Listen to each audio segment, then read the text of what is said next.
नमस्कार, हरियाणा न्यूज देख रहे हैं आप। मैं हूं आपके साथ केशव कुमार। हरियाणा में मानसून ने दस्तक दी तो लोगों ने कुछ राहत की सांस ली। एक तरफ तो किसानों के चेहरे खिले हैं तो दूसरी तरफ मानसून की दस्तक से चारों ओर पानी पानी नजर आया। मानसून की दस्तक के साथ ही प्रशासन के दावों की भी पोल अपने आप खुलने लगती है। चारों तरफ सड़कों पर पानी फैला है। प्रशासन की दावों की पोल खोलने के लिए तस्वीरें काफी है।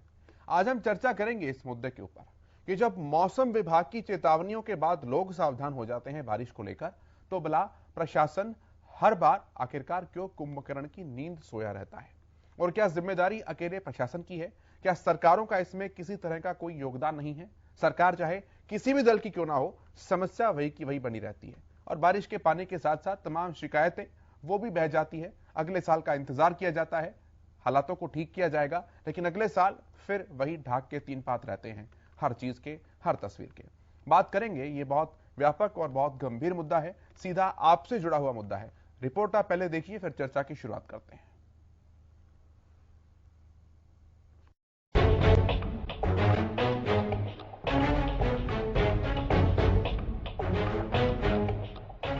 मॉनसून आया, राहत लाया, सड़कों पर आफत है छाया।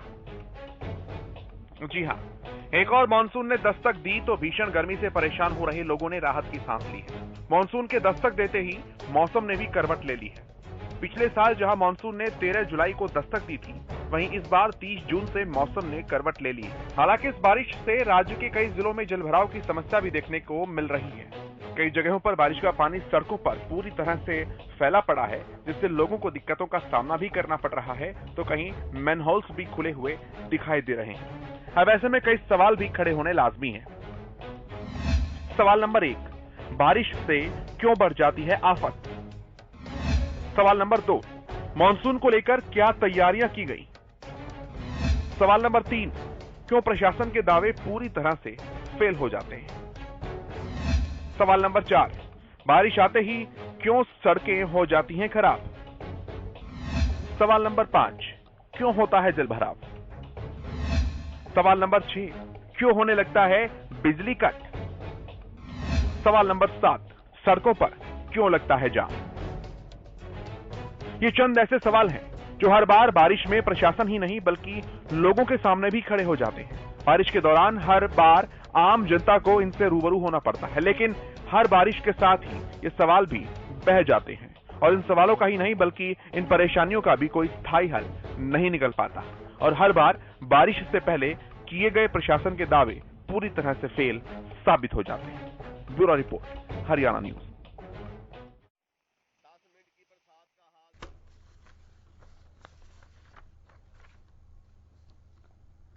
चलिए, जो पैनल हमारे साथ जुड़ा है उनका परिचय मैं आपसे कराऊं। हमारे साथ केवल ढींगरा जी हैं, जो कि कांग्रेस पार्टी के प्रवक्ता हैं। रजवंत डहीनवाल जी हमारे साथ हैं, आप इंडियन नेशनल लोकदल के प्रवक्ता हैं। डॉक्टर चंद्रमोहन जी हमारे साथ जुड़ेंगे, आप मौसम विशेषज्ञ हैं। और प्रोफेसर विधु रावल जी हमारे साथ जुड़ेंगे, भारतीय जनता पार्टी के प्रवक्ता है। बहुत स्वागत है आप सभी का। केवल ढींगरा जी, शुरुआत में आपसे ही कर रहा हूं। ये पानी जो जमा होता है, ये शिकायतों की चिट्ठियां भी जमा होती है साथ साथ, जो कि हर साल पानी के साथ ही बह जाती है, उतर जाती है। सरकारें चाहे किसी की भी हो, तस्वीर वही की वही रहती है। जी देखिए, इसमें जो काम सरकार को करने चाहिए जिससे जल भराव की स्थिति ना आए और इस बारे में कार्रवाई क्या की है सरकार ने, वो समझ में आनी चाहिए। क्योंकि आज पहली बारिश मानसून की और पहली बारिश के अंदर ही आई थिंक हरियाणा के काफी हिस्से जो है वो पानी में डूब गए। जिस तरह से रोहतक में, कुंडली में, सोनीपत से यमुनानगर, नरवाना और भी कई शहरों के अंदर पानी की स्थिति बहुत गंभीर थी और इस तरह से इलाके जो है डूबे हैं। तो अभी तो भविष्यवाणी ये भी है विभाग की तरफ से कि अभी 3-4 दिन और बारिश का अंदेशा रहेगा। तो ये स्थिति का अनुमान भी करते हुए तो सरकार की तरफ से अगर पुख्ता कोई काम किया होता तो शायद ये स्थिति ना होती। दूसरी बात आप ये कर रहे थे कि सिस्टम क्यों खराब होते हैं, तो सीवरेज सिस्टम को और पानी की जो निकासी का सिस्टम को अगर दुरुस्त बनाया जाए तो इस सिस्टम के कई चीजें जो है उससे ठीक हो जाती है और नालियों के अंदर पानी चला जाए बारिश का और जल्दी से जल भराव की स्थिति को सामान्य बनाया जा सकता है।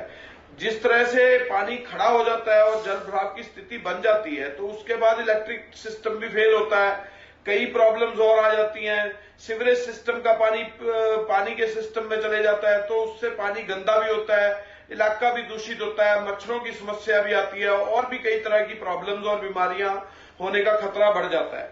तो इस बारे में जो सरकार के काम होते हैं वो सरकार को रूटीन में करने चाहिए, लेकिन सरकार जो है इस मामले में कहीं ना कहीं हिंदू मुस्लिम करने में, दूसरे कामों में व्यस्त रहती है। जाट रक्षण में जिस तरह से आपस में बिरादरियों को लड़ा दिया था उस काम में व्यस्त रहती है।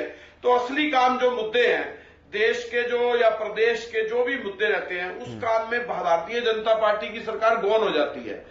इस वजह से जो है कई दिक्कतों का सामना जो है आम पब्लिक को सहना पड़ता है और जो कि अभी सह भी रहे हैं लोग। और आप देखिए कि आज किस तरह से स्थिति रही। पहले दिन ही लचर स्थिति हरियाणा की दिखी। जिन लोगों के घरों के अंदर पानी घुस गया उनका सामान भी खराब हुआ, उनकी हालत भी खराब हुई, कई कुछ खराब हुआ। उनके बिजली जाने से और बिजली के करंट में पानी शामिल होने से उनके कई इलेक्ट्रिक इक्विपमेंट्स भी खराब हुए।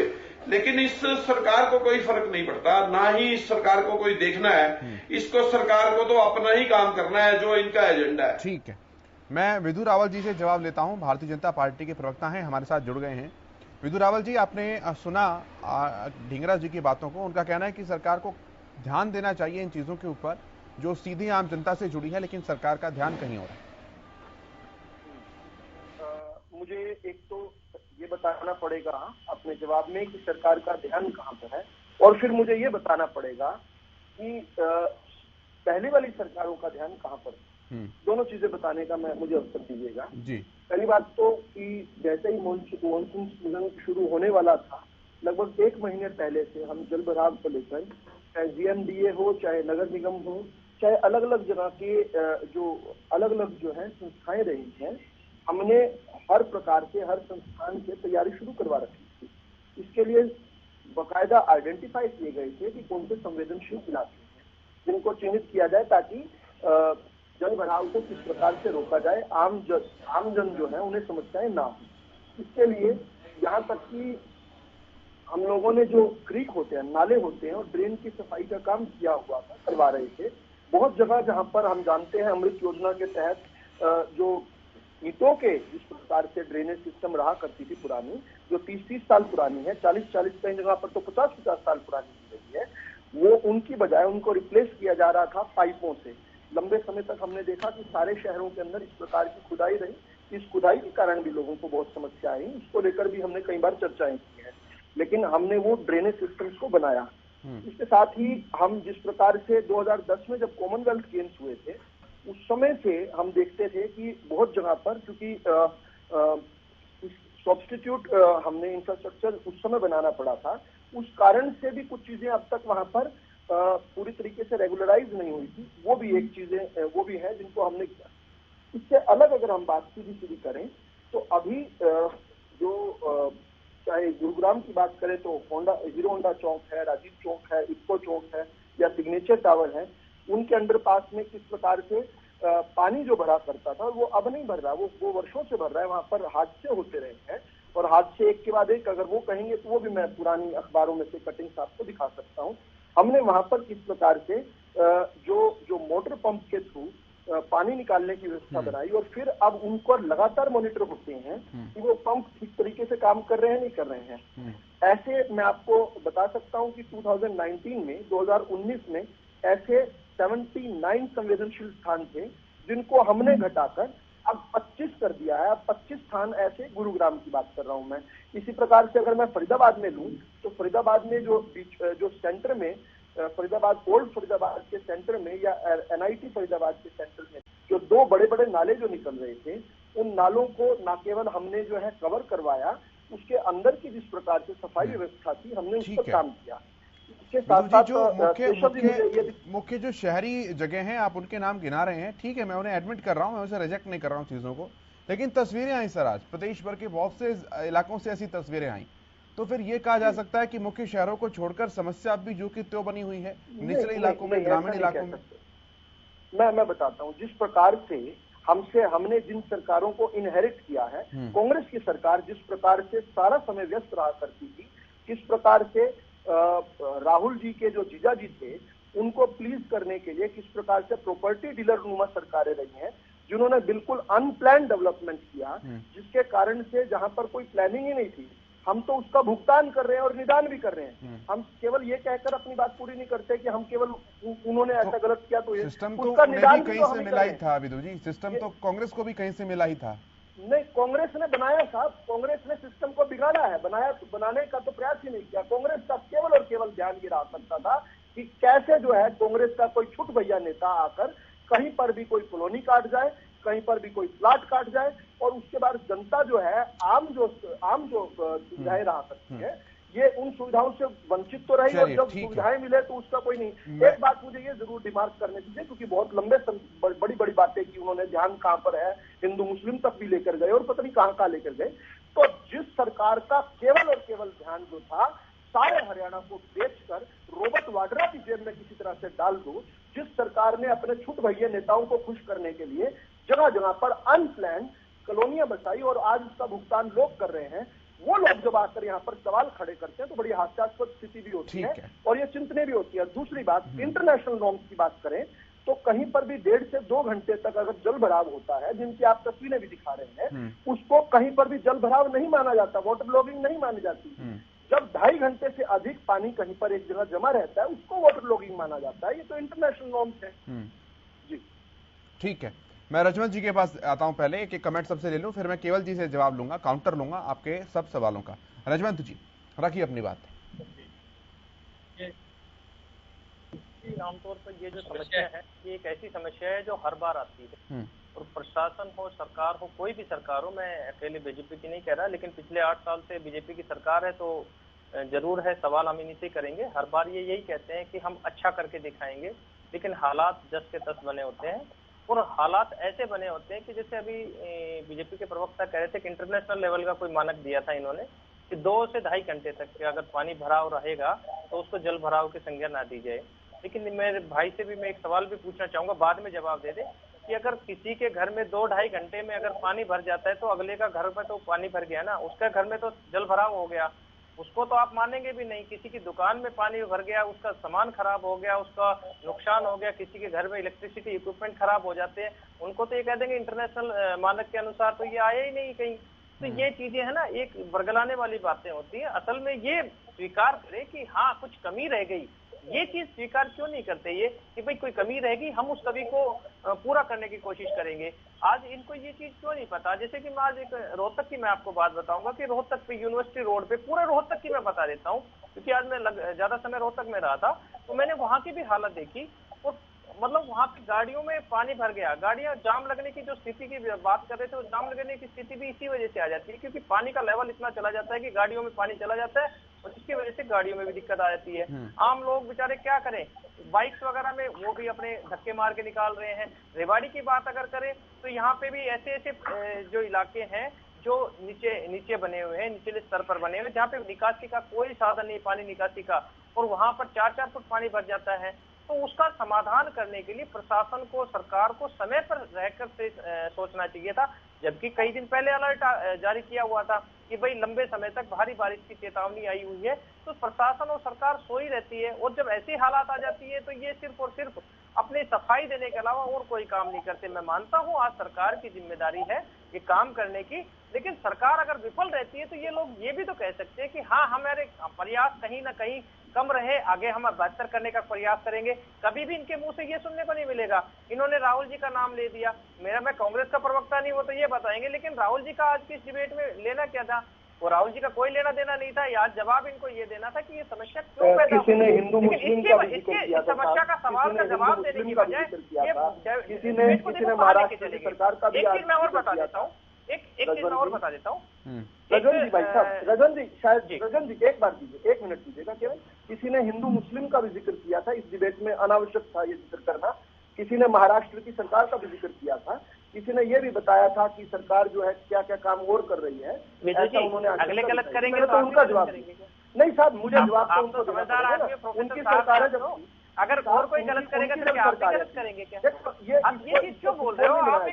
आप एक समझदार आदमी हो, समझदार आदमी हो, तो अगर और कोई गलती करेगा, अगर मैं कहीं गलती करूंगा तो आप मेरे साथ गलती करोगे क्या? बिल्कुल नहीं रजवन जी, भाई साहब मेरी बात सुनिए। जन समस्याओं को राजनीतिक, जन समस्याओं को, एक मिनट रजवन जी, जन समस्याओं को राजनीतिक फुटबॉल नहीं बनाया जा सकता। जितनी हल्की और जितनी छोटी बातें यहाँ पर की गई, मुझे तो केवल उनको ये याद दिलाना था कि उनकी जब सरकारें थी वो किस प्रकार से जो है पूरे तौर पर जेएलयू की सरकारें मानी जाती है। आपकी बात मान लीजिए, एक आपकी बात मान ली, लेकिन आप लास्ट जो पिछली सरकारों को कब तक कोसते रहेंगे? क्या आप नहीं, हमने बात नहीं दे सकते कि अब हमारी जिम्मेदारी हमने पहले हम काम करके दिखाएंगे? हमने बातें बताई, हम जो काम कर रहे हैं वो गठबंधन की सरकार इतनी कैपेबल नहीं है कि वो कोई भी जिम्मेदारी अपने ऊपर ले? नहीं, हमने पहले अपना है, पूरा विपक्ष का क्यों रहेगा? आप इस चीज की जिम्मेदारी लो ना कि भाई हमारे भी कोई कमी रह गई तो आप ये जिम्मेदारी लोगे तो सरकार के साथ विपक्ष भी रहेगा, जनता भी आपके साथ रहेगी। लेकिन अगर आप लिपापोती करोगे तो उससे कोई फायदा नहीं होना। मैं एक चीज अच्छी बात आपने कही, एक समस्या सबसे बड़ी समस्या, एक मिनट सुन लो, फिर उसके बाद आप बता देना। एक आजकल एक नई समस्या और आ रही है कि बहुत गाँव में या जहाँ पे भी है बहुत जगह अंडरपास बने हुए हैं, और अंडरपास की हालत ये ऐसी बनी हुई है कि लास्ट टाइम जब गुड़गांव में एक हादसा हुआ था, शायद सरकार और प्रशासन उसी हादसे के इंतजार में बैठे हैं। अंडरपास में पानी 4-4 फीट भरा जाता है, और वहां पे अगर पानी भर गया तो उस चीज के लिए कम से कम सरकार और प्रशासन को इतना तो ध्यान देना चाहिए कि अगर पानी वहां पे भर गया हो तो वहां पे रोकने के लिए कोई व्यवस्था किया जाए, किसी पुलिस कर्मचारी की या किसी और अन्य कर्मचारी की वहां पे जिम्मेदारी लगाई जाए कि यहाँ पे गाड़ियां इस अंडरपास में से ना लेके जाए। और अगर वहां पे हादसा हो जाता है तो सरकार और प्रशासन वहां पर हावला कर देते हैं, आम जनता भी वहां पर होती है। लेकिन आप क्या ये सोच रहे हैं कि किसी की जान का कोई खबर मिले तभी हम सचेत हो? ठीक है, तो आपको पहले से सचेत होना चाहिए। आप इस चीज में अपना फेलियर मान के और आगे अच्छे काम करने के लिए और आप कोशिश कीजिए। मैं जवाब लूंगा, मैं जवाब लूंगा। मैं डॉक्टर चंद्रमोहन जी के पास पहले आ रहा हूं, मौसम विशेषज्ञ हैं। डॉक्टर चंद्रमोहन जी, मौसम विभाग चेता तो पहले ही देता है। जो सामान्य आदमी होता है, जिनके घर पे भी कंस्ट्रक्शन का काम चल रहा है, या जो इस फील्ड से जुड़ा हुआ आदमी, वो सचेत हो जाता है कि भाई घर में कहीं पानी ना मरे तो उसके लिए मैं पहले से व्यवस्था करके रख लूं, घर में किसी तरह की कोई परेशानी ना हो तो उसके लिए मैं पहले से व्यवस्था करके रख लूं। लेकिन जिनके ऊपर पूरे राज्य को बनाने की जिम्मेदारी है, वो कोताही बरत देते हैं। सारी गलती सरकारों की नहीं है, अधिकारी भी इसके अंदर उतने ही जिम्मेदार हैं। जिसका ठीकरा फिर सरकार के ऊपर बाद में फोड़ने को लोग आ जाते हैं। तो मौसम विभाग अलर्ट तो पहले कर देता है ना। मैं मैकेनिज्म समझना चाहूंगा इस बात का कि क्या कोई कोऑर्डिनेशन होता है डिपार्टमेंटल? आप लोग सचेत करते हैं पीडब्ल्यूडी जैसे डिपार्टमेंट को, एमसीजी जैसे डिपार्टमेंट को?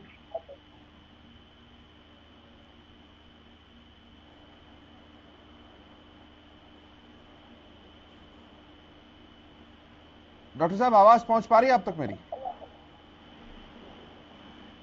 आवाज नहीं मिल पा रही है। चंद्रमोहन जी, मैं वापस आऊंगा आपके पास। अभी कोई ऑडियो इश्यू है, मैं केवल जी से जवाब ले रहा हूं तब तक विदु रावल जी के सवालों का। केवल ढींगरा जी। देखिए, मैं ये राहुल जी के जीजा जी पे पहुंच गए।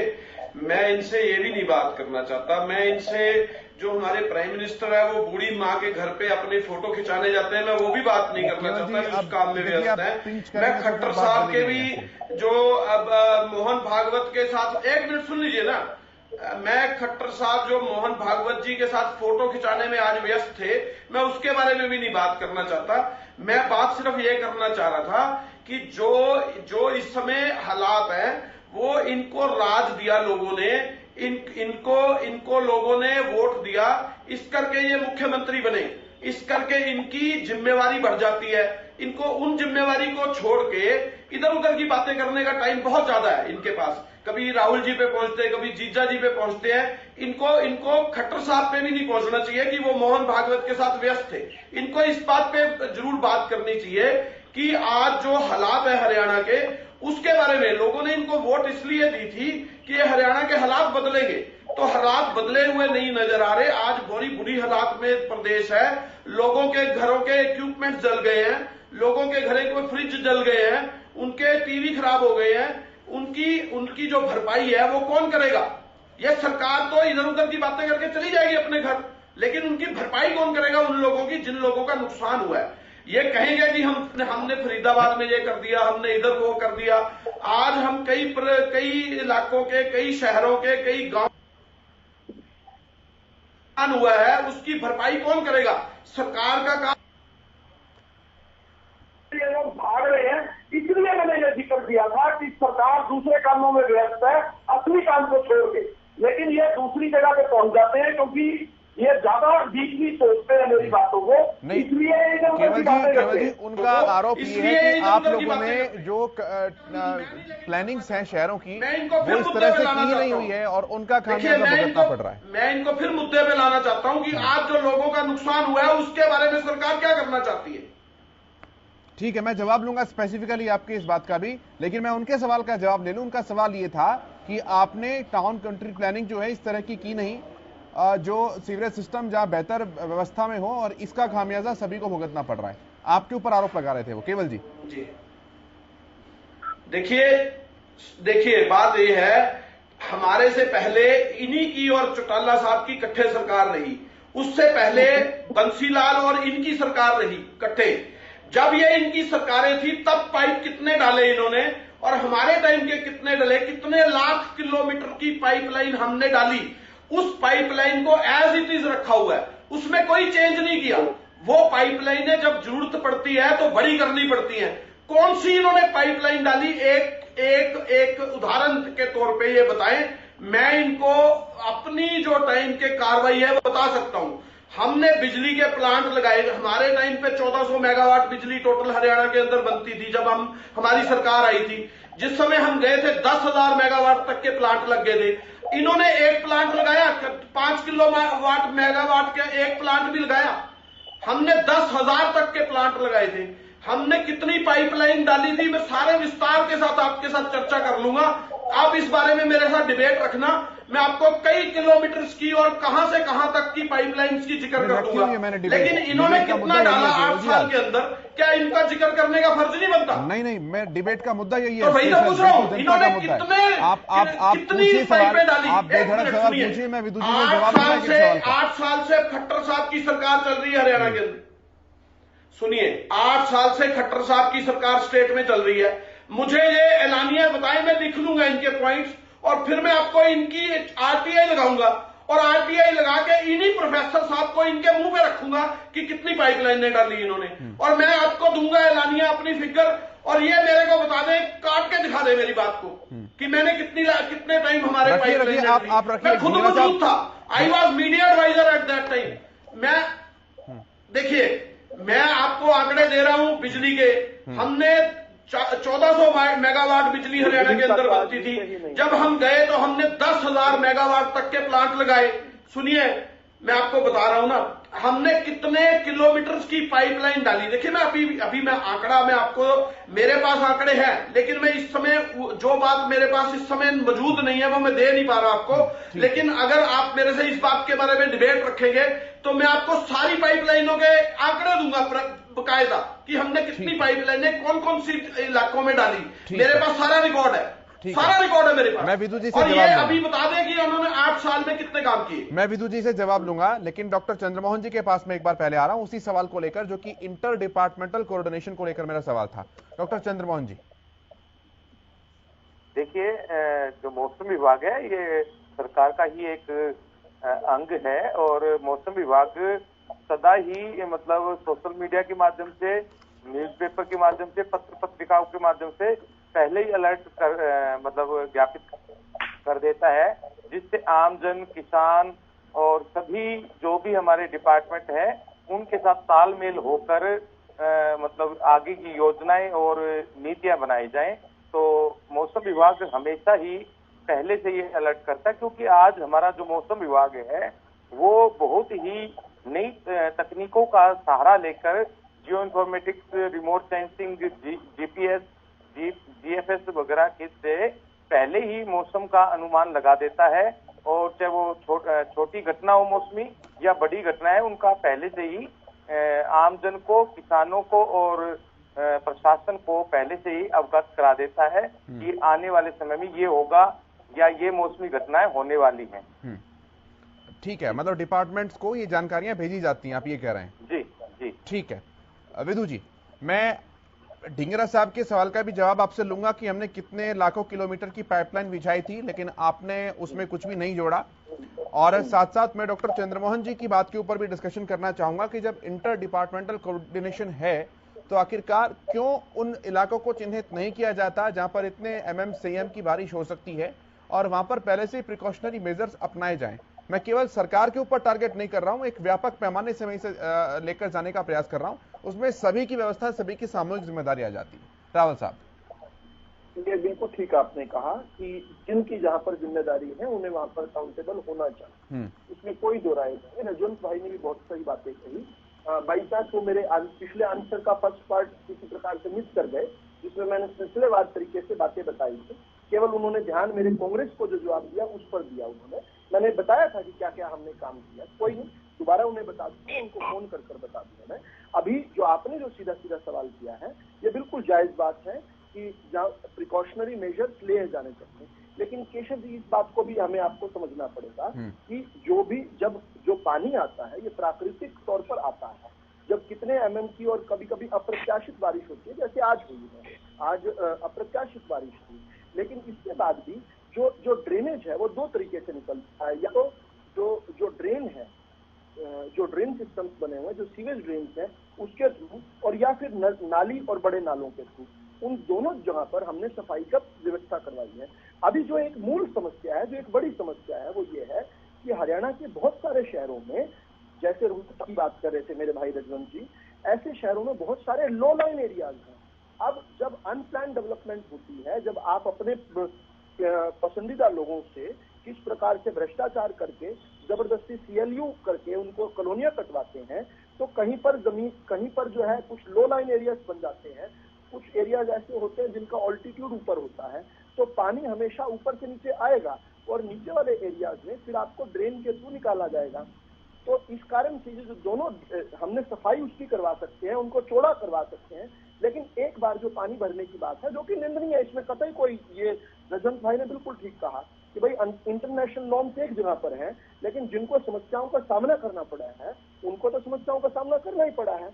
हम इसके लिए जो है ये व्यवस्था बना रहे हैं। अब क्या है कि अगर उनके बाहर की गलियां बड़ी कर दें, गलियां ऊंची कर दें, तो जो है घर के अंदर पानी जाएगा। अब गलियां नीचे रखें तो घर के बाहर पानी खड़ा रहेगा। तो दोनों तरह से जो है ये कैच-22 सिचुएशन होती है। इसलिए मैं कहता हूं कि पुरानी सरकारों की गलतियां, और गलतियां नहीं, मैं इनको अपराध मानता हूं, जो लोगों की जान लेती है ये अपराध से कम नहीं है। इसके लिए पुरानी सरकारों के मुख्यमंत्रियों पर मुकदमे चलने चाहिए कि उन्होंने किस प्रकार से इनको अलाउ कर दिया, इस प्रकार के अनप्लान डेवलपमेंट किस प्रकार से। केवल जी का सवाल था, हमने लाखों किलोमीटर की पाइपलाइंस डाली हैं, आपने उनमें कुछ नहीं जोड़ा। लेकिन वो जो है बिजली वाली पर्ची तो उनकी जेब में रह गई। ये जो आज के विषय की पर्ची थी, पाइपलाइन वाली, वो पर्ची उनके घर में रह गई। कोई बात नहीं, उनके बिजली वाला उन्होंने कहा था कि हम 10,000 किलोवाट की बिजली बनाते थे। तो उनकी जानकारी के लिए बता दूं, उन्होंने जो 4 बिजली के जो पावर प्लांट्स बनाए थे, क्योंकि उन्होंने इसका एक्सटेंसिवली जिक्र किया, इसलिए मैं उत्तर देता हूँ। उन्होंने जो 4 पावर प्लांट्स बनाए थे, और वो उस समय मीडिया एडवाइजर भी थे, तो अपनी एक बार पता कर लें उन 4 पावर प्लांट्स में, जिनमें 10,000 का कभी बता रहे हैं, कभी 20,000 का बता रहे हैं, क्या 1 किलोवाट बिजली भी हरियाणा वासियों के काम आई? नहीं आई। क्यों नहीं आई? क्योंकि वो जो मैन्युफैक्चरिंग प्लांट मैन्युफैक्चरिंग कंपनियां थी, उन्होंने ये शर्त लगाई हुई थी कि इन प्लांट्स में से जब तक 500 मेगावाट बिजली नहीं बनेगी तब तक एक भी हरियाणा को नहीं मिलेगी। यानी 500 से ऊपर की बिजली मिलनी थी कंसेशनल रेट पे। लेकिन आज तक कभी वो जो है 350 और 375 मेगावाट से ज्यादा बना ही नहीं पाए। यानी राख, मिट्टी, प्रदूषण तो हरियाणा के वासियों ने खाया, लेकिन भूपेंद्र सिंह हुड्डा ने जो संभव थे अपनी सरकार में किस प्रकार से दे दी। क्या इसमें भी कोई भ्रष्टाचार हुआ था उन विदेशी कंपनियों के साथ? चाइना की कंपनियां थी ज्यादातर। तो उन पर भी जांच होनी चाहिए कि कैसे हरियाणा वासियों को तो इन्होंने धूल, मिट्टी, राख और प्रदूषण खिलाया, लेकिन बिजली जो है, बिजली बनाकर इन्हीं कंपनियों ने बाहर बेची और पावर एक्सचेंज में बेची। तो आधी रात जब हम कभी बताते हैं तो इसको ये भी बताना चाहिए कि वो 10,000, 20,000 या 50,000 मेगावाट में क्या 1 यूनिट भी हरियाणा वासियों के काम आया? नहीं आया। ना तो यमुनानगर मैं जवाब लूं इस बात का एक बार, ना झज्जर के प्लांट में आया, ना झांडली के प्लांट में आया। खेतड़ वाला प्लांट तो किस प्रकार से इन्होंने करवा दिया था। मैं स्पेसिफिकली जवाब देता हूं केवल जी से इस बात का। एक बार पूरा कर लेते। 3 यूनिट जो है, 3 जो यूनिट थे थर्मल पावर स्टेशन पानीपत के, वो बंद हुए हुड्डा साहब के दौरान। ये नहीं बताते कि 3 यूनिट सरकारी उसके बंद करके प्राइवेट कंपनियों से किस प्रकार से कितना बड़ा घोटाला किया। क्योंकि जहां पर भी उठाते हैं सरकार की, वही नीचे से घोटाला निकलता है। इसमें भी घोटाला मिलेगा अगर जांच करेंगे कि ये 4 जो बार बार ये यहाँ पर गाते हैं कि हमने 4 प्लांट लगाए जिनमें 1 यूनिट भी बिजली हरियाणा को नहीं मिली और राख और मिट्टी और प्रदूषण मिला, उसको लगाते समय भी हुड्डा साहब को तो मुझे पता है कि शायद सारा का सारा अपने पास नहीं रखते होंगे, कुछ ऊपर भी जाता होगा, कुछ मैं जवाब लेता हूँ, पसंद नहीं आता, ऐसे रॉबर्ट वाड्रा और गांधी जी के पास मैं केवल जी से जवाब लूंगा इस बात का। केवल जी देखिए जो प्लांट लगे हैं उसमें ये बिजली जो है वो बन रही है या नहीं बन रही है ये तो बताया नहीं इन्होंने। अगर वो बन रही है तो वो बिजली कहाँ जा रही है? वो पंजाब में जा रही है, पाकिस्तान में जा रही है, किसी और प्रदेश में जा रही है, कहाँ जा रही है वो बिजली? अगर वो प्लांट चल रहे हैं तो अगर इन्होंने प्लांट बंद कर रखे हैं तो फिर इनकी नाकामी जो है उसके बारे में इनसे पूछना चाहिए कि प्लांट बंद क्यों पड़े हैं। नहीं, वो आपसे जवाब ले रहे हैं ना सर कि आपने जो प्लांट्स लगाए थे उनमें आपके करार एग्रीमेंट्स इस तरह के थे कि अगर 500 मेगावाट से ज्यादा की बिजली बनेगी तो ही प्रदेश को दी जाएगी। उनकी प्रोडक्शन इतनी थी नहीं, इसलिए आप पावर एक्सचेंज के तहत बिजली को बाहर भेजते थे, हरियाणा वासियों को बिजली नहीं मिल पाती थी। ये सवाल है उनका। कहां एग्रीमेंट? वो कौन सा एग्रीमेंट? खेतड़ के अंदर 600 मेगावाट के 2 प्लांट है, 1200 मेगावाट, तो वो सारी बिजली हरियाणा को मिलनी है। कहां बोल रहे हैं ये? क्या इनको पता है? इनको कुछ नहीं पता, ये नालायक आदमी है, इन लोगों को समझना चाहिए। नहीं केवल जी मैं आपत्ति जताता हूं इस बात के ऊपर। केवल जी नहीं, ये देखिए इस तरह की भाषा बिल्कुल नहीं। केवल जी नहीं, देखिए केवल जी इस बात को यहीं खत्म कीजिए, केवल जी इस बात को यहीं खत्म कीजिए माफी मांगकर प्लीज। नहीं मैं बात कर रहा हूं सर। केवल जी माफी मांग के यहीं खत्म कीजिए सर इस बात को। बहुत स्मूथ डिबेट चल रही है केवल जी। अरे भाई साहब मैं कह रहा हूं, मैंने वर्ड वापस ले लिया। मैं एक चीज कहता हूं, नहीं आप माफी मांगिए और अपने शब्द को वापस लीजिए। केवल जी प्लीज, मैं आगे नहीं बढ़ पाऊंगा इस तरह से। इनको अच्छा चलो मैं आपको एक बात कहता हूं, नहीं आप बात बोलिए, मैं आपकी बात बिल्कुल सुनूंगा, लेकिन आप माफी मांगकर सब सर वो शब्द वापस लीजिए। नहीं इस तरह से बिल्कुल नहीं। केवल जी बहुत जिम्मेदार आदमी है सर, आप बहुत जिम्मेदार आदमी है सर आप। क्योंकि आज हमारे हरियाणा की बात हो रही है। एक मिनट सुनिए, मैं जिम्मेदार व्यक्ति हूं ना, मैं आपको जिम्मेदारी से कह रहा हूं। नहीं केवल जी आप उस शब्द को वापस लीजिए। राहुल जी पे ना पहुंचे। केवल जी आप उस शब्द को वापस बात लीजिए। करेंगे तो मैं इनके ऊपर जो भी कहेंगे वही बात कर लूंगा। केवल जी इन्होंने बदतमीज शब्द का इस्तेमाल कहीं नहीं किया है। इन्होंने बदतमीज शब्द का इस्तेमाल कहीं नहीं किया है और आप अपने शब्द को वापस लीजिए। इन्होंने मुझसे कई बार कर लिया ये बात। मैं सर आज की बात कर रहा हूं, आज का गवाह मैं हूं, आज का कोऑर्डिनेटर मैं हूं। केवल जी नहीं, आपको शब्द वापस लेना पड़ेगा केवल जी। बिल्कुल ले लिया मैंने शब्द वापस। ठीक है, अब रखिए अपनी बात, आप आगे बढ़िए। मैं एक सवाल अपना भी जोड़ देता हूं साथ साथ। केवल जी मैं एक सवाल अपना भी जोड़ देता हूं साथ साथ। देखिए सभी की सामूहिक जिम्मेदारी है, रजवंत भाई ने भी ये बात कही, हम भी इस बात को रख रहे हैं। अब अगर रोहतक की सड़क पर जहां पर बत्रा साहब विधायक हैं कांग्रेस पार्टी के, वहां पर पानी भर रहा है, तो वहां पर तो मुख्यमंत्री जी मना करने के लिए नहीं आ रहे कि भाई मैं जब तक फंड नहीं दूं तब तक इस पानी को तो मत निकालो। जो वाटर सक्शन पंप है जो कि विधायक के अंदर चीजें आती हैं, वहां तो चीजें दुरुस्त होनी चाहिए ना कम से कम। देखिए बात यह है, वाटर पंप की बाद में जरूरत पड़ती है, पहले सीवरेज सिस्टम की जरूरत पड़ती है।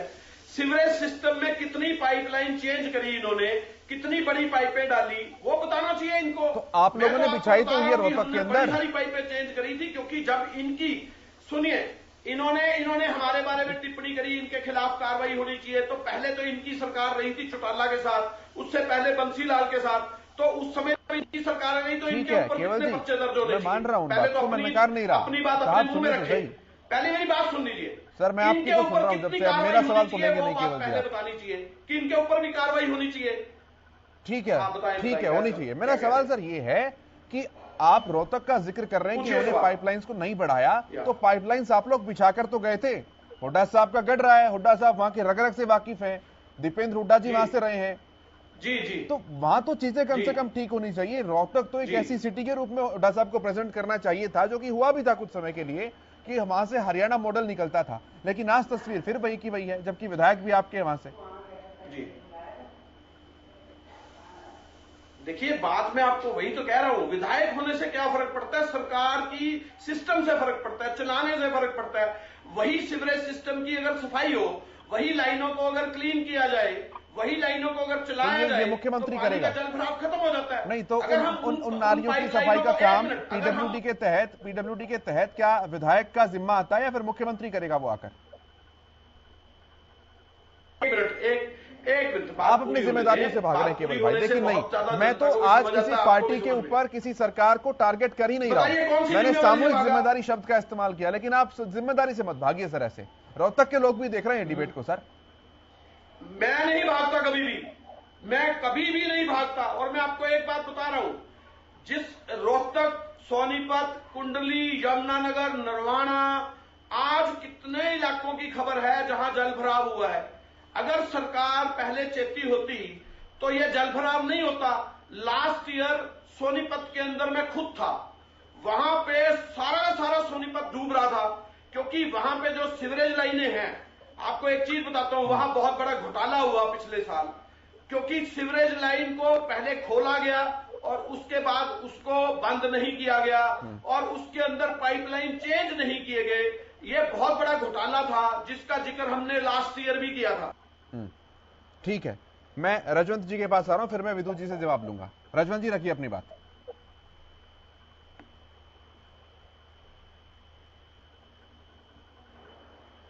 निकासी की जब सफाई कर्मचारी नहीं होंगे तो सफाई नहीं होगी, वो हड़ताल पे बैठे। ठीक है केवल जी, हड़ताल पे बैठे। ठीक है केवल जी, सफाई कर्मचारी हड़ताल पे बैठने का रीजन मैं रजवंत जी से जवाब ले रहा हूँ। उनकी मांगे ठीक है, मैं आपके सवालों का जवाब लूंगा, मैं आपके सवालों का जवाब लूंगा, लेकिन केवल जी आप उन क्षेत्रों का भी दौरा कीजिएगा जहां पर कांग्रेस के विधायक हैं। और फिर मैं वही बात कह रहा हूं कि वाटर सक्शन पंप लगाने के लिए, सीवरेज सिस्टम को दुरुस्त करने के लिए, वहां की साफ सफाई करने के लिए मुख्यमंत्री नहीं आता। ठीक है केवल जी, ठीक है। अब रजवंत जी को मौका देते हैं, फिर वापस अगले राउंड में आ जाऊंगा सर, मैं ना वो बहुत देर से सुन रहे हैं। रजवंत भाई बोलिए।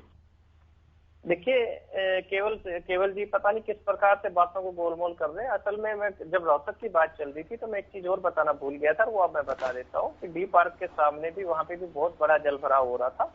इवन ऐसी हालात बनी हुई थी कि वहां पे जो शॉपकीपर्स हैं उन्होंने अपने दुकान के सामने जो मिट्टी के जो कट्टे भर के है ना वो लगाए हुए थे। ये सोचने का विषय है, जब सीएम सिटी उस समय तो बोला जाता था, उस चीज को एक मॉडल के रूप में पेश किया जाता था। और एक जब कोई भी व्यक्ति अगर इतने लंबे समय तक सीएम रहता है और अपने उस इलाके का अगर उद्धार नहीं कर पाता तो फिर कैसे कहेंगे कि वो पूरे प्रदेश का उद्धार कर लेगा।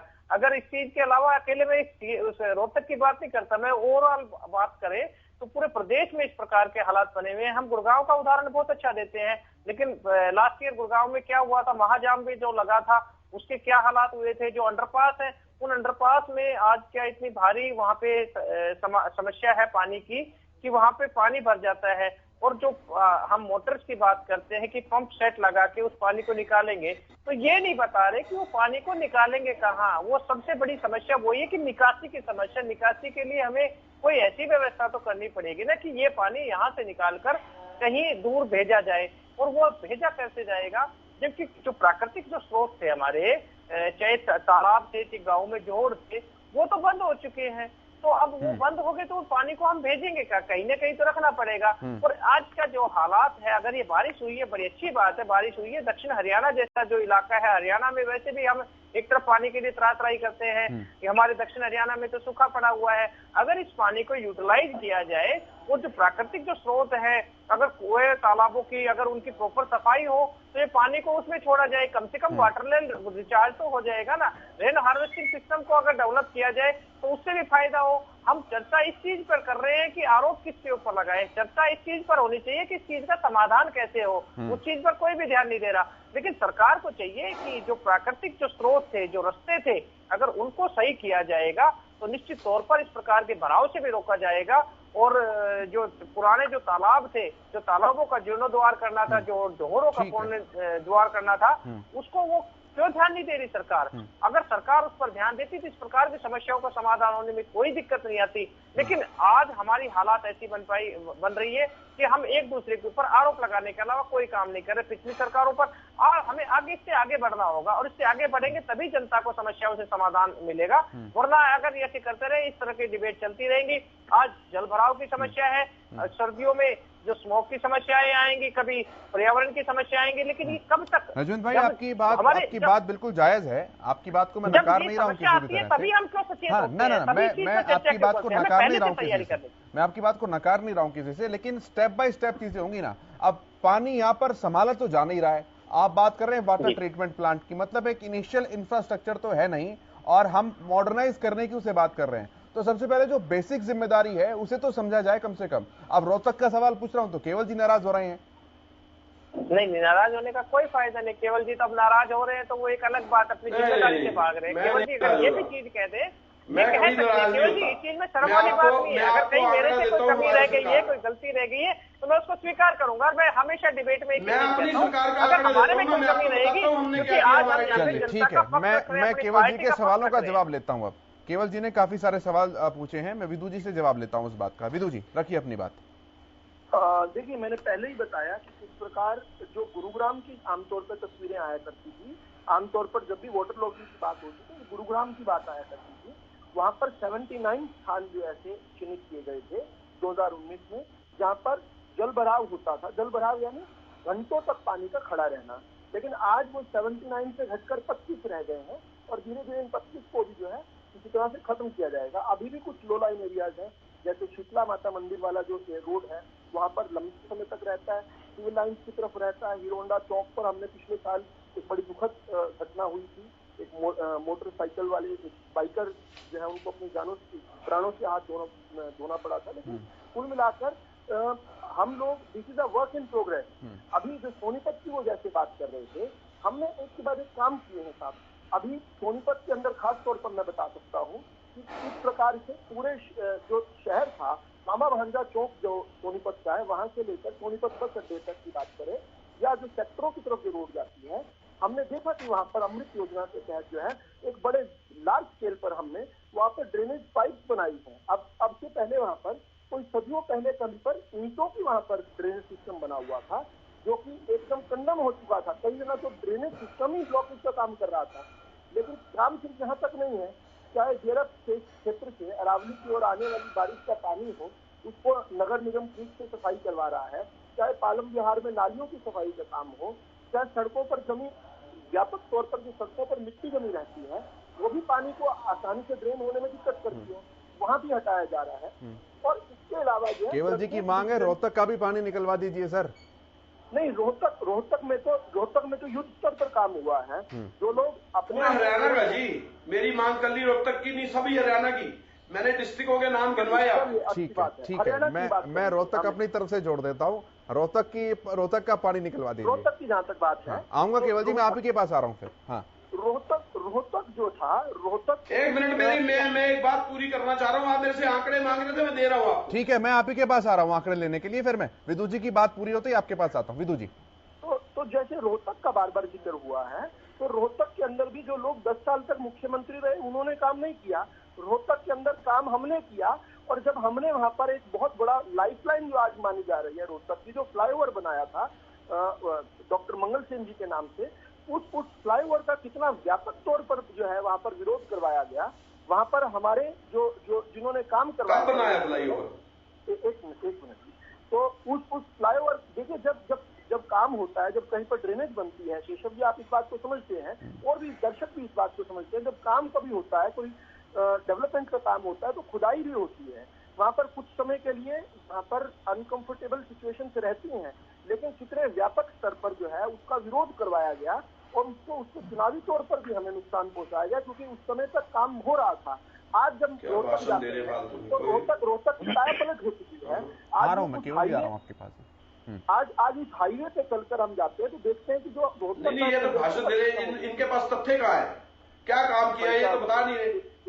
एक बार मैंने तो एक काम कीजिए भाई साहब, ये देखिए, ये सभ्य तरीका नहीं है चर्चा करने का। हमारे ये इससे चर्चा का स्तर नीचे गिरता है। और इसके साथ साथ जो है ये बात भी दर्शक बताइए ना, प्रैक्टिकल आपने क्या काम किया। वो फ्लाईओवर का आप जिक्र कर रहे हैं, जिस फ्लाईओवर का जिक्र आप कर रहे हैं वो फ्लाईओवर की डिटेल्स मांग रहे हैं कि फ्लाईओवर तो आपने कब बनवाया, ये सवाल था उनका। नहीं, फ्लाईओवर, अच्छा, रोहतक के अंदर ये फ्लाईओवर नहीं है क्या? रोहतक के शहर की जो आज लाइफलाइन बन चुका है, उस फ्लाईओवर को भी के अंदर बना है।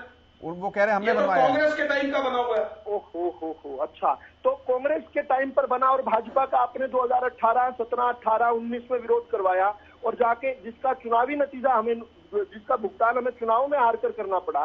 इतना बड़ा आप ऐसे नहीं कर सकते। आज जब वही लोग उस फ्लाईओवर पर जाते हैं तो केशव एक मिनट में बताता हूं। ये तो रोहतक के दर्शक भी इस समय जिस, अच्छा उस फ्लाईओवर का नाम ही एक बार बता दें, नाम क्या है उस फ्लाईओवर का? एक सेकंड मैं बता दूं। केवल जी एक बार नाम बता दीजिए, नाम से पता चल जाएगा उस फ्लाईओवर जो है। आप तो केवल गांधी परिवार के नाम पर रखते हैं, उस फ्लाईओवर का नाम बता दीजिए। एक बार आप पूरी बात कहिएगा, आप वरिष्ठ आदमी हैं। सुनिए मैं अभी जो हमारी चर्चा चल रही है, एक सेकंड आप नाम बता दीजिए उस फ्लाईओवर का, उस फ्लाईओवर का नाम बता दीजिए। मैं पूछ रहा हूँ केवल जी, अगर आप डिनाई कर रहे हैं उनके फैक्ट्स को तो आप फैक्ट्स बताइए। आप तो गांधी परिवार के पूछ रहा हूँ ये चर्चा का विषय नहीं है। एक सेकंड में बता रहा हूं। ठीक है मैं केवल जी की बात कर रहा हूँ, मैं केवल जी की बात कर रहा हूँ। हो जाएगा। ठीक है, मैं केवल जी की बात कर रहा हूँ। केवल जी वो फैक्ट्स लेकर आए कुछ, बोलिए केवल। सुनिए नहीं, एक बार उस फ्लाईओवर, देखिए, विशेष आर्थिक पैकेज के तहत तो बता दीजिए 14 शहरों के अंदर पानी की सप्लाई और सीवरेज सिस्टम की बढ़ोतरी के लिए, नवीनीकरण के लिए, सुधार के लिए 1403 करोड़ 47 लाख रुपए की योजना की स्वीकृति 2014 में हमने की थी और 1120 करोड़ रुपए और 48 लाख रुपए की राशि भी उस समय खर्च की गई थी सीवरेज और जो पाइपलाइन की योजना के ऊपर। प्रदेश के अंदर 2005 से लेकर 2014 तक, जब तक हमारी सरकार रही, 847 करोड़ 60 लाख रुपए की लागत से विभिन्न शहर के अंदर, कई शहरों के अंदर 4238 किलोमीटर की सीवरेज की लाइनें हमने बिछाई थी। ठीक है जी।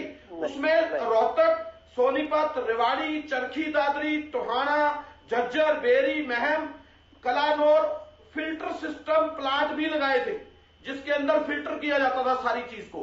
ये सारे प्लांट हमने तैयार किए पूरे अपने 9 साल के अंदर, 9.5 साल के अंदर। इसके अंदर कितनी राशि खर्च हुई मैंने ये भी आपको बताई। अब देखिए, कलानौर, सांपला, महम, कैथल, खरखोदा जल शुद्धिकरण के लिए संयंत्र हमने उस समय स्थापित किए। कैथल, भिवानी, रोहतक 10 साल के अंबाला शहर और हांसी और टोहाना, इसमें 10 MLD अलग अलग जगहों पे और 7.5 MLD अलग अलग जगहों पे, और बेरी के अंदर भी, कलानौर के अंदर भी 3.5 MLD के हमने, महम के अंदर भी और नरवाना के अंदर भी 3.5 MLD और फतेहाबाद और सांपला के अंदर भी और सिरसा के अंदर भी 5.15 MLD शुद्धिकरण के संयंत्रों का उस समय निर्वहन किया। उस समय वो लगे सारे के सारे। केवल जी है काम, उसके बाद एलनाबाद के अंदर काम भी, नहीं कर रहे क्या? के अंदर भी, कलायत, असंध, मैं सारी आंकड़े दे रहा हूं। आप नहीं, मैं मान रहा हूं आंकड़े, लेकिन 1400 करोड़ रुपए अपने खर्च किए हुए वो है कहां? कितने हजार करोड़ रुपए हमारे खर्च हुए वो भी बता रहा हूं। अरे सर, मैंने जो हमारी पाइपलाइन है, जो हमारे सीवरेज के सिस्टम और जो हमारे पानी के सीवरेज के सिस्टम, उन्हीं आंकड़े दे रहा हूं।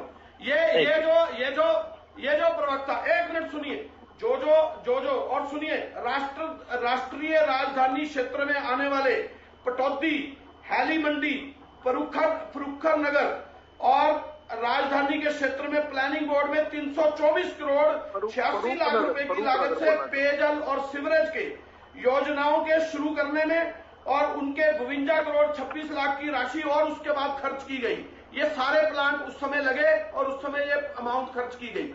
आप इनका आंकड़ा दीजिए मेरे को कि कितने पैसे 8 साल में इन्होंने लगाए, कितना पैसा खर्च किया, कौन से इलाकों में किया। मैंने आपको सभी के इलाकों के नाम और इलाकों के एरिया बताए। ठीक है विदु जी, जो पाइपलाइन उन्होंने बिछाई इतनी महंगी और आंकड़े मेरे पास, वो तोड़ दी क्या आप लोगों ने? नहीं, हमने ना तोड़ी, ना ही हमने उखाड़ी। ये अपनी सत्ता जाने के साथ साथ उन पाइपलाइनों को भी उखाड़ कर ले गए हो तो पता नहीं। वैसे फरूख नगर है, वो फरूखा नगर नहीं है, फरूख नगर है। अरे सर, वो बंद पड़ी है, सफाई करवाओ उनकी। बंद नहीं पड़ी, एक मिनट, चलो तो मैं ये बता रहा हूँ कि हमने तो एक हर डिवीजन पर एक एक्शन लेवल के ऑफिसर को बकायदा ये ड्यूटी दी है कि हर जगह पर उनको अकाउंटेबल बनाया जाएगा। लेकिन जिस प्रकार से ये अभी बता रहे थे, मैं आपको एक के बाद एक नगर बता सकता हूँ और उनकी स्थिति बता सकता हूँ जो अमृत योजना के तहत जो आई है। चाहे मुलाना की बात हो, चाहे रादौर की बात हो, और ये नगर है, छोटे नगर हैं, चाहे बात गुलाचिका की हो, पेहवा की हो, चाहे बात कितना पैसा खर्च किया, कितनी योजनाएं लाई? एक बार रुक जाइए, एक बार भाई साहब, मैं तो चुप रहता हूँ आपके समय में। तो चाहे कितना पैसा खर्च किया, कहाँ पे किया, कितनी योजनाएं लाई? बता रहे हैं केवल जी, बीच में इंटरप्ट मत कीजिए वैसे ना। चलो पहले पैसा बता देता हूँ। कितना पैसा खर्च किया बताइए। जो पहले चरण में पैसा खर्च हुआ वो मैं लिख रहा हूँ, आरटीआई लगाऊंगा कल। प्लीज आरटीआई लगाऊंगा कल। 6712 करोड़ और कुछ लाख जो है, एग्जैक्ट मैं फिगर आपको दे सकता हूँ, 6712 करोड़ के करीब जो है, इससे ज्यादा जो है हमने पहले चरण में जो है अमृत योजना के तहत किया, जिसके कारण हरियाणा को सबसे तेजी से जो अमृत योजना का लाभ उठाने वाले राज्यों में तीसरे स्थान पर पूरे देश के अंदर तीसरे स्थान पर माना गया कि हमने तीसरे स्थान पर रहे हम। स्वच्छता और जो स्वच्छ सर्वेक्षण था महात्मा गांधी जी के जो 150वीं जयंती पर अमृत योजना में सीवरेज लाइनें बिछाई आपने? अमृत योजना में सीवरेज लाइनें बिछाई क्या आपने? केवल जी ऐसे तो इंटेरोगेशन होती है, ऐसे इंटेरोगेशन होती है साहब। एक बार बात तो बताने दीजिए ना जल्दी मुझे। नहीं, अमृत योजना में क्या किया आपने बता दीजिए ना। मैं आरटीआई लगाऊंगा कल, मैं चेक करूंगा एक बात। केवल जी सुन लीजिए, बताइए अमृत योजना में सीवरेज लाइनें बिछाई क्या? अच्छा, आज केवल जी ईडी इंस्पेक्टर की तरह पूछताछ कर रहे हैं। आज इंटेरोगेशन कर रहे हैं। चलिए तो अच्छी बात है, मैं लिख रहा हूँ, कम से कम पूछ रहे हैं। ठीक है जी मैं लिख रहा हूँ। देखिए, पहला तो अमृत योजना में पहला तो ड्रेनेज का काम जो था वो किया। जैसे मैंने बताया कि जो क्रीक्स हैं उनको पक्का किया गया। जैसे जो पहले से जो ड्रेनेज पाइपलाइन थी, जो कि आप सोनीपत का भी जिक्र कर गए अपने पता नहीं 3000 करोड़ में, लेकिन आज तक हमने जब निकाली तो ईंटों की सीवरेज निकली। आप ईंटों की लगा गए इस स्टेज में भी, तो हैरानी। दूसरा काम जो किया, हर घर जल का, हर घर में साफ जल आए, ये काम पहले शहरों में किया गया, फिर उसके बाद ग्रामीण क्षेत्रों में इस काम को किया गया। और इसके लिए हर घर नल योजना के लिए जो है, जो रतनलाल कटारिया जी उस समय मंत्री रहा करते थे, उन्होंने खुद आकर मनोहर लाल जी के साथ एक कार्यक्रम करके हरियाणा प्रथम रहा। पूरे हरियाणा को जो है साफ पानी पहुंचाने की बात है। जहाँ तक कितने पैसे खर्च हुए हम लोग हर घर योजना में कितने पैसे खर्च किए? ठीक है सर, ठीक है, मैं आगे बढ़ रहा हूँ, फाइनल कमेंट्स की तरफ बढ़ रहा हूँ और रजवंत जी से मैं शुरुआत कर रहा हूँ। मैं चाहूंगा कि थोड़ा सा कंक्लूसिव फाइनल स्टेटमेंट हम सब दें जिसमें जिम्मेदारी का भाव भी झलके। रजवंत भाई शुरुआत आपसे, 10 सेकंड फालतू आपके लिए। जी देखिए, कांग्रेस वाले प्रवक्ता ने अपनी अच्छी जिम्मेदारी बता दी। हजारों करोड़ रुपए खर्च करके उन्होंने बताया कि हमने किस प्रकार हरियाणा में ड्रेनेज सिस्टम को स्ट्रॉन्ग करने के लिए, पानी की व्यवस्था को दुरुस्त करने के लिए खर्च किए। और भाई बीजेपी के प्रवक्ता अपने प्रोफेसर साहब ने भी बता दिया, हजारों करोड़ रुपए उन्होंने खर्च कर दिया। उसके बावजूद भी नतीजा क्या रहा? आज उसी चीज पे तो चर्चा चल रही थी। इन्होंने रोहतक में भी फ्लाईओवर बनवा दिया, उसके बावजूद भी अगर वहां पे पानी भर रहा है, हजारों करोड़ रुपए करके पूरा हरियाणा पानी से लबालब भरा हुआ है, तो फिर वो पैसे गए कहाँ? तो फिर अगर यही माने तो इसका मतलब तो भ्रष्टाचार कहीं ना कहीं हुआ है। जो कांग्रेस ने किया है उतना ही भ्रष्टाचार शायद भारतीय जनता पार्टी ने किया है। तो इस चीज का तो मतलब हम तो यही निकाल सकते हैं, या फिर इन्होंने जो काम किया है कहीं ना कहीं उस व्यवस्था में कोई ना कोई कमी है। आज जरूरत है कि जो हमारे जो पैसे थे, जो हमसे जो इतने हजारों करोड़ रुपए खर्च करने के बाद भी अगर हमने कोई काम ठीक से नहीं किया तो हम अपनी जिम्मेदारी लेते हैं। इस चीज के लिए जिम्मेदारी लेनी चाहिए भारतीय जनता पार्टी प्रवक्ता को और कांग्रेस प्रवक्ता को अपनी गलती स्वीकार करनी चाहिए। ठीक है, मैं डॉक्टर चंद्रमोहन जी के पास आता हूं। डॉक्टर साहब, फाइनल स्टेटमेंट एक रखिए आप और थोड़ा सुझाव भी दीजिएगा अपने पैमानों को ध्यान में रखते हुए कि किस तरह से आप देखते हैं इस समस्या का समाधान कैसे हो। देखिए, जो सबसे बड़ा जो मुद्दा है, प्राचीन समय में जो हमारे जो जल के जो स्रोत थे, जोड़ तालाब वगैरह, जो कच्चे तालाब बनाए जाते थे कि बारिश का जो पानी है उनमें चला जाए, परंतु उन पर कब्जा हो गया है, उसके हम स्वयं जिम्मेवार हैं। साथ में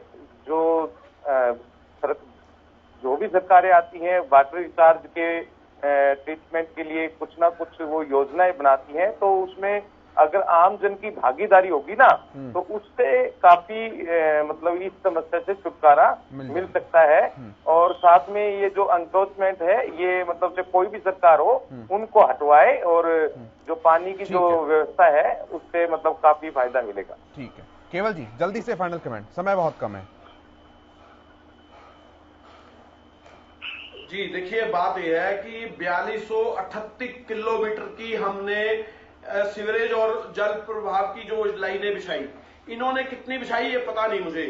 मुझे समझ में नहीं आया क्या बिछाना था। क्या ये जो अमृत योजना की बात कर रहे हैं, इसमें तो हेमा फाइनल कमेंट है केवल फाइनल कमेंट को पैसे बांटने का 10-10 लाख रुपए देने का काम किया था इन्होंने। लेकिन जल संरक्षण को बढ़ावा देने के लिए हरियाणा में 2 नेटवर्क इशू हो गया। ठीक है विदु जी, फाइनल कमेंट जल्दी से। को ये बताना चाह रहा हूं 2011 के अंदर राष्ट्रीय देखिए ये हुकूमत समझ रही है। ठीक है केवल विदु जी। हाँ, जिस प्रकार से हरियाणा का एक के बाद एक शहर जो है वो जल भराव के कारण डूबा करता था, और उसके अलावा जिस प्रकार से हम बाकी समय साल के दूसरे समय में सूखा रहा करता था, तो जिस प्रकार से 86 रेन वाटर हार्वेस्टिंग स्ट्रक्चर हमने बनाए हैं प्रदेश में, जिस प्रकार से कूड़ा संयंत्र का काम किया। अब ये कूड़ा ही जाकर तो क्रीक में और ड्रेन में भरता था, हमने उसको जो वेस्ट मैनेजमेंट का जो काम किया है वो भी कहीं ना कहीं आगे कामगर हो रहा है। लेकिन रजवंत भाई ने ठीक कहा है कि अभी काम पूरा नहीं हुआ, this is work in progress. हम सही दिशा में तेज स्पीड से बढ़ रहे हैं और बहुत जल्दी हरियाणा को जल भराव की समस्या से बिल्कुल निजात मिल जाएगी। ठीक है, बहुत शुक्रिया आपका विदु रावल जी, केवल ढींगरा जी, रजवंत जी, डॉक्टर चंद्रमोहन जी, चर्चा में शामिल होने के लिए, अपना कीमती समय देने के लिए। मेरे साथ इस चर्चा में इतना ही। आप देखते रहिए हरियाणा न्यूज।